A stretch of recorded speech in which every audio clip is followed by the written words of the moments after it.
তুমি যে রাধা রাধা বলে আকুল হয়ে গেলে, রাধারানী দাপর যুগে ছিল, কিন্তু কলির যুগে উনি তো পুরুষ।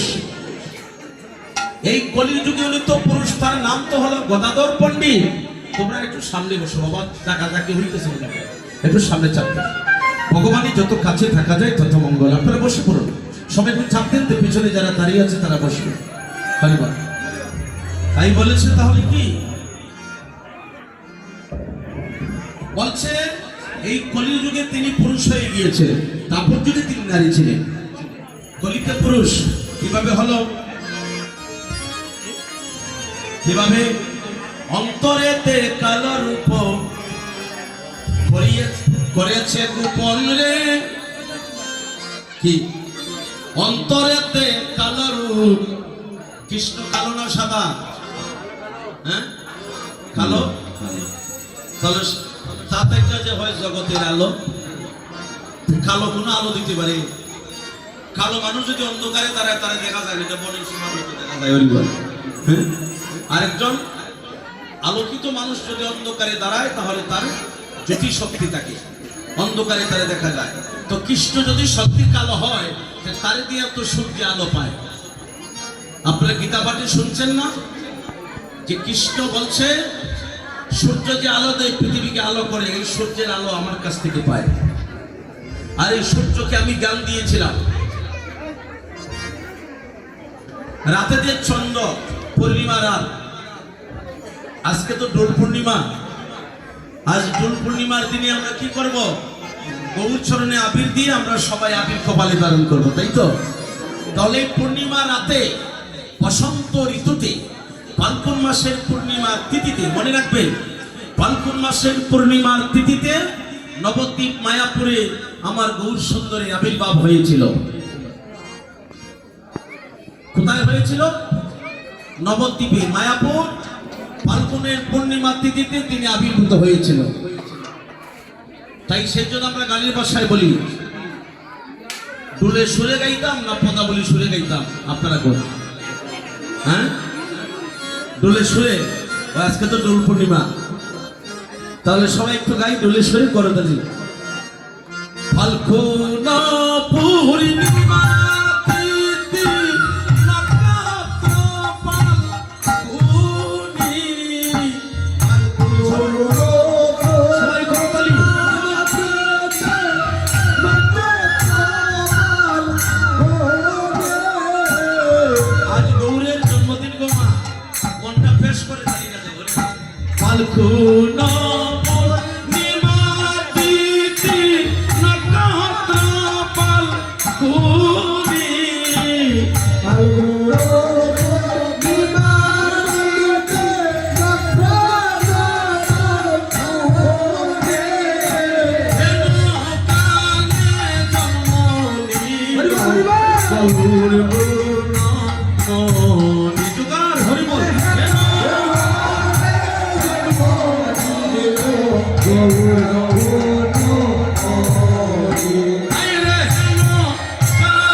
গানটা ফিনিশিং দিলে দিব।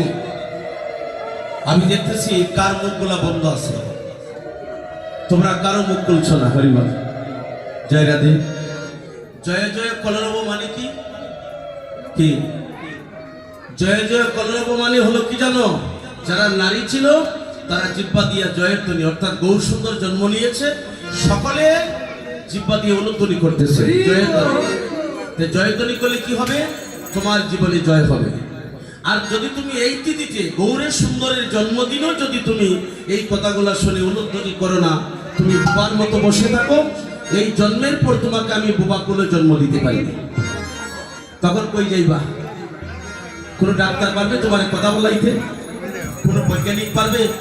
এই জন্য বলছে বাবা, তোমরা আজকে প্রভুর এই পূর্ণিমা রাতে প্রভু জন্ম নিয়েছিল, নদিয়ার সমস্ত নাগরীরা উচ্চস্বরে তারা উলধ্বনি করছে, আর ভক্তগণ উচ্চস্বরে হরিধ্বনি জয়ধ্বনি করছে। কারণ মুখ যেন বন্ধ থাকে না। যদি আজকের দিনটা অর্থাৎ হরিনামে কেউ মুখ বন্ধ করে বোবার মতো বসে থাকে, বলছে পরজন্ম তোমাকে বোবা বলে জন্ম দিতে পারি।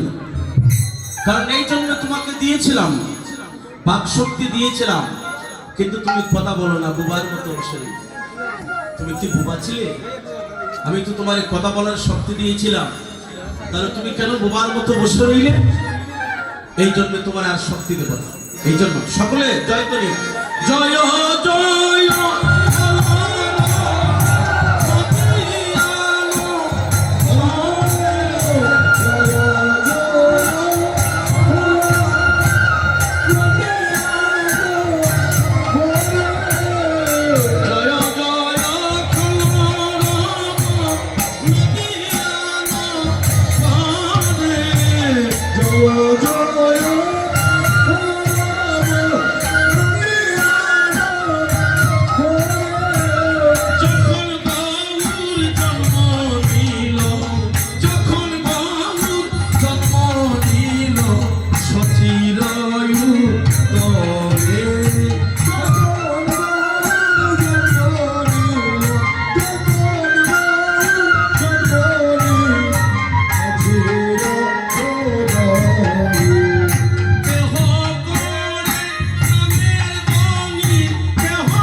নদিয়া দন্য হয়ে গেল, নারীগণে করছে উলধ্বনি উচ্চস্বরে, উচ্চস্বর নারীদের উলধ্বনি আর ভক্তগণ হরিধ্বনি করে মহাপ্রভু জন্ম নিয়েছে নদিয়ায়। আজ পূর্ণিমার দিন, তো কত মাসে জন্ম হলো এটা আমরা যারা সনাতন ধর্মীয় মানুষ আমাদের জানা থাকার দরকার আছে না নাই? ভগবানের জন্মদিনে যদি জানি না, ছেলের জন্মদিন তো লিখে রাখি। হ্যাঁ বাহ, এটা তো গাইলাম এত সময়। তাহলে তিথিটা কি ছিল? পূর্ণিমার তিথি। আর ঋতুটা কি ছিল? ঋতুটা ছিল বসন্ত ঋতু ছিল। আমার বাংলাদেশ 6 ঋতুর দেশ, 6 ঋতু। তার মধ্যে যদি কেউ বলে তোমাদের ভগবানের যে আবির্ভাব হয়েছিল এটা কোন ঋতুতে হয়েছিল, 6 ঋতুর মধ্যে কোনটা ঋতু? বসন্ত ঋতু। বাবা, এই তো আমাদের মনে থাকবে। তাহলে বসন্ত ঋতুতে ফাল্গুন মাসের পূর্ণিমার তিথিতে নবদ্বীপে তোমরা বলবে এটা জন্ম না, এটা কি বলবা? এটা হলো আবির্ভাব। ভগবানের জন্ম হয় না, কারণ মৃত্যু যার হয় তার জন্ম হয়, আর যার জন্ম হয় তার মৃত্যু হয়।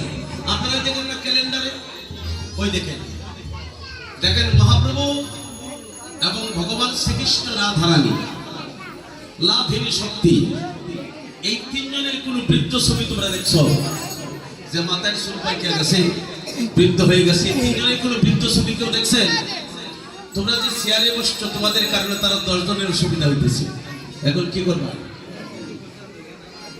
জায়গা আছে, তোমরা একটু স্যাক্রিফাইস করে বসো যাতে তোমাদের কারণ আরো হয়। তোমাদের তো আর কি বলবো না, কি বলে এখন তো সেকেন্ড বসো।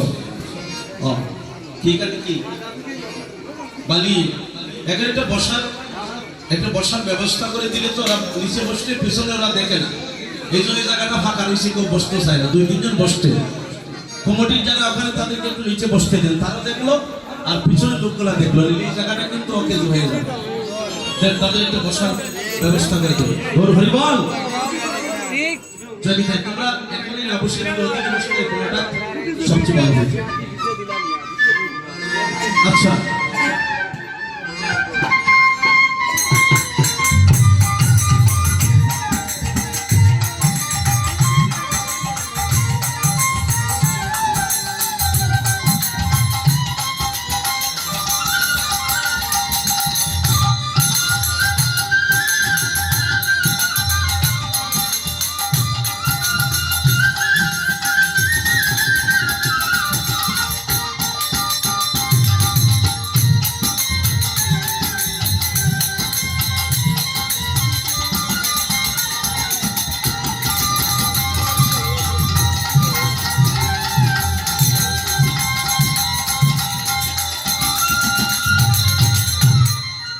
তাহলে আমার পটটা কোথায় ছিল?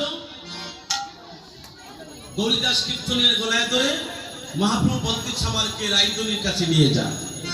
গৌরীদাস বলেছে, এখন তো কলির যুগে রাধারানী পুরুষ, দাপর যুগে তিনি নারী ছিলেন, তাহলে আমি কার কাছে নিয়ে যাব? কিভাবে পুরুষ হলো? অন্তরেতে কালো রূপ করিল গোপন রে, বাহিরেতে রাধা রূপ করিল দারণ রে। জোকার হরিব।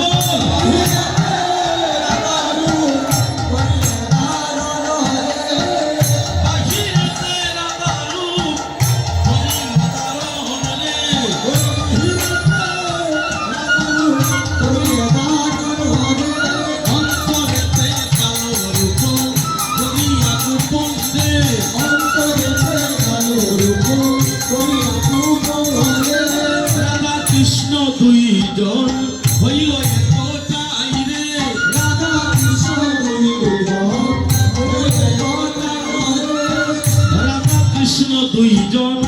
হইল একটাই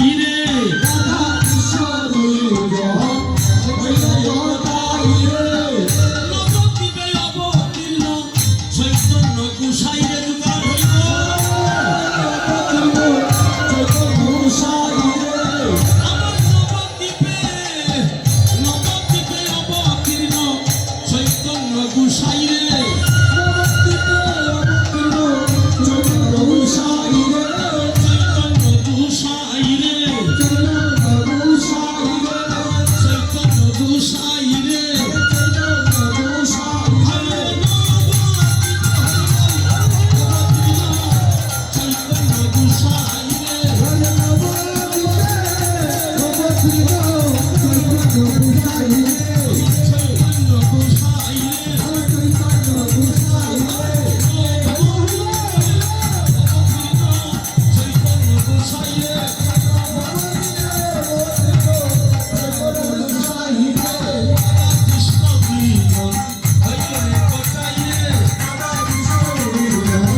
কি বলেছে গৌরীদাস?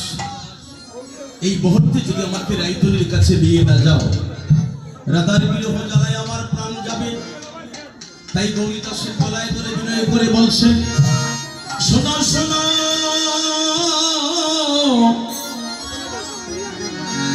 শোনো শোনো গৌরী, গৌরীদাস ও ভাই শোনো, শোনো আমার কথা, ও তুমি শোনো শোনো, শোনো শোনো গৌরী দাস ও গুণে বাইরে, শোনো কথা। তুমি আমার এলো, আমার লইয়া চলো, আমার লইয়া চলো, ওই আমার আদায় আসে, আমার আদায় আসে যতাই রে গৌরীদাস, ওই আমার আদায় আসে রাধায় আসে যতা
আমার প্রেমময়ী রাই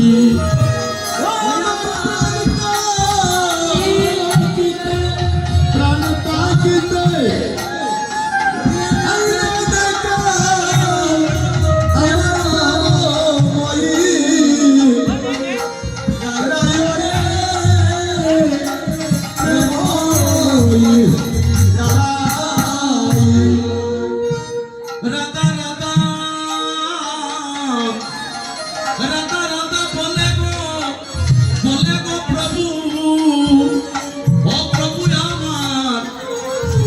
করে ক্রন্দন